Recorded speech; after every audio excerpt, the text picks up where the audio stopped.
ये क्या गजब कर रही है?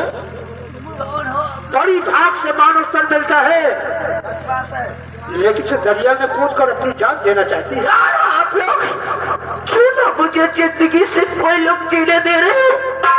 ना तो मौत से पहले आखिर क्या चाहते हो? मत लड़की, अगर तुम मेरा नाम जानना चाहती है, ले लो तो नाम से जिस इलाके में तहके बचे हैं। लोग मुझको सूरज सिंह कहते हैं, ये हमारा साथी जो है कि चंदा कहते हैं। लेकिन रोबर, हम तेरी कहानी को जानना चाहता हूँ। क्या कहानी जानना चाहते हैं? जी हाँ, हम तेरी कहानी को जानना चाहता हूँ। क्या परेशानी है कि किसने तुझे सताया है?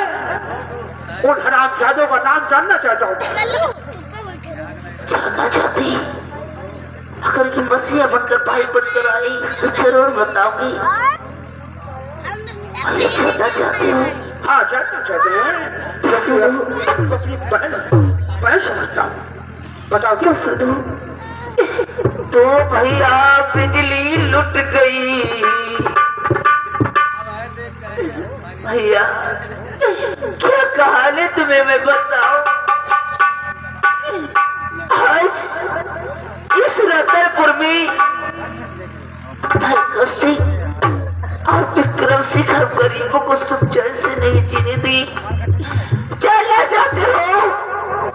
मेरी माँ बीमार थी तो मेरी उम्र केवल 5 साल की थी। तो भयंकर सिंह से 1500 रुपये कर्जे में लाए थे और मेरे बाप 1500 रुपये कर्जे में लाए थे, लेकिन मेरी माँ संसार में नहीं रही। उसके बाद माँ के दुख में बापू भी बीमार हो गए ताकि भयंकर सिंह का कर्जा नहीं अदा कर पाए। एक दाने दाने को मौत हो गई। इस साल फसल भी अच्छी हुई।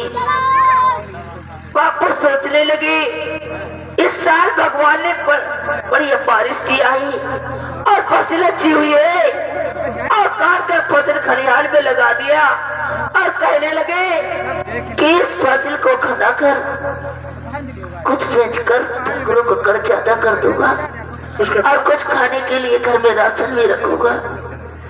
उसके बाद भैया पता नहीं किन दुश्मनों के मेरे फसल में नजर लग गई कि मेरे फसल में आग ही लगा दिया। नजर साथियों, कितने अन्याय की बात है।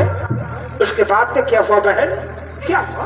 उसके बाद भयंकर सिंह का दोस्त विक्रम सिंह मेरे घर पे कर्जा मांगने आ गया।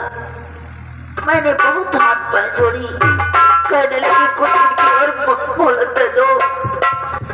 उसके बाद मेहनत मजदूरी करके मैं खुद आपका कर्जा अदा कर दूंगी। लेकिन विक्रम सिंह की पता नहीं क्यों नजर मुझ पे लग गई। कहने लगा अगर तुम्हारे पास कर्जा देने के लिए पैसा नहीं है तो आप भयंकर सिंह की हवेली पे चलो, एक रात की 100 रुपये अदा हो जाएंगे। आखिर कहने लगा भयंकर सिंह से तुम्हें सजाना होगा, लेकिन भैया मुझसे मंजूर नहीं था। मैंने इनकार कर दी। इसके बाद मेरे बापू को मारने पीटने लगा। मेरी अहमद के साथ जबरदस्ती खेलने की कोशिश किया। इतने में एक अजय नाम का लड़का आ गया। वो कभी रतनपुर में उसे नहीं देखी थी। वो जिला भोपाल से आया था। जिला गाजियाबाद और रतनपुर उसके भाई थाने में तैनात हो गए और वहीं पर पढ़ लिख रहा था।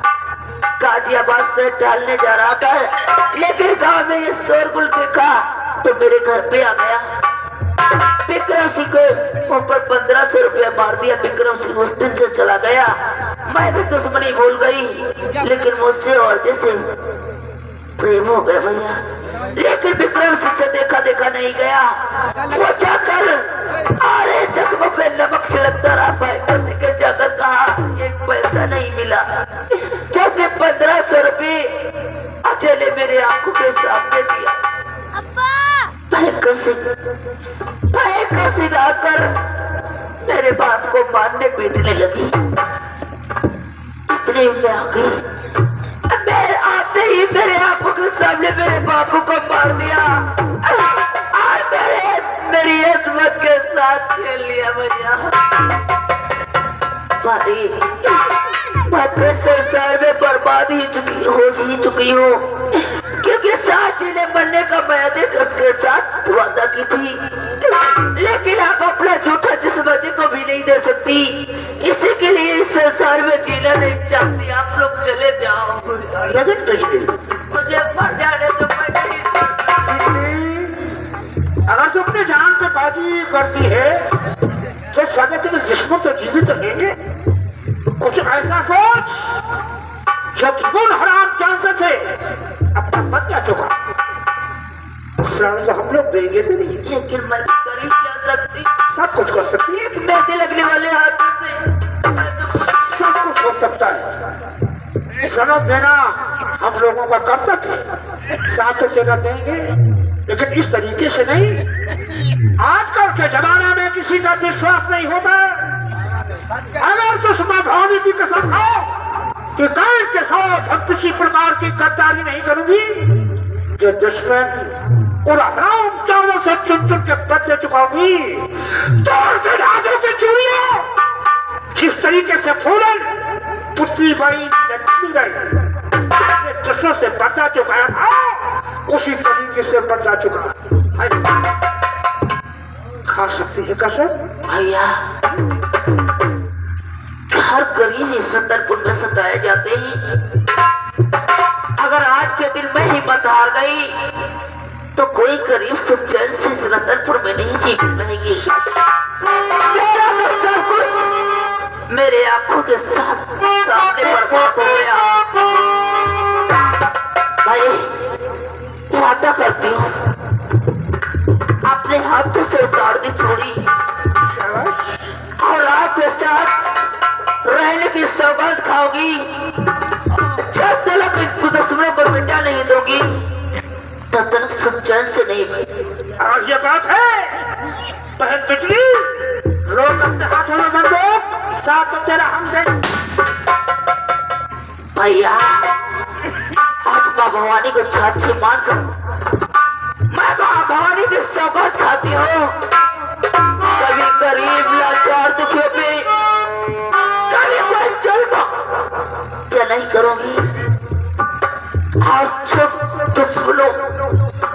दुश्मन गरीबों को इस रतनपुर में सताएंगे और उसको गिर-गिर के बदले चुकाऊंगी। भैया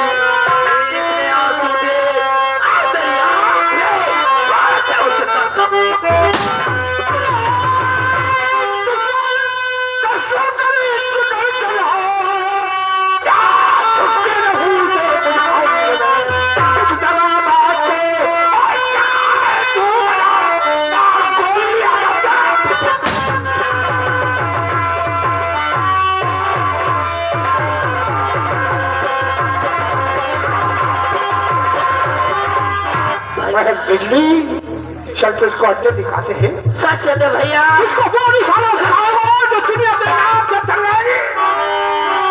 लेकिन यार नकारो कचारो, आज से तेरा नाम क्या रहेगा? क्या रहेगा भैया? एक शम्मर की शेरनी जो कि डाकू बने। सच कहते भैया, आज के बाद बिजली बिजली नहीं रही।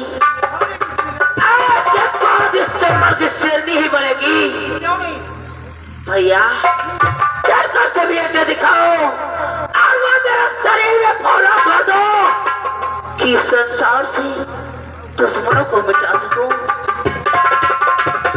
बड़ा पैदा भैया।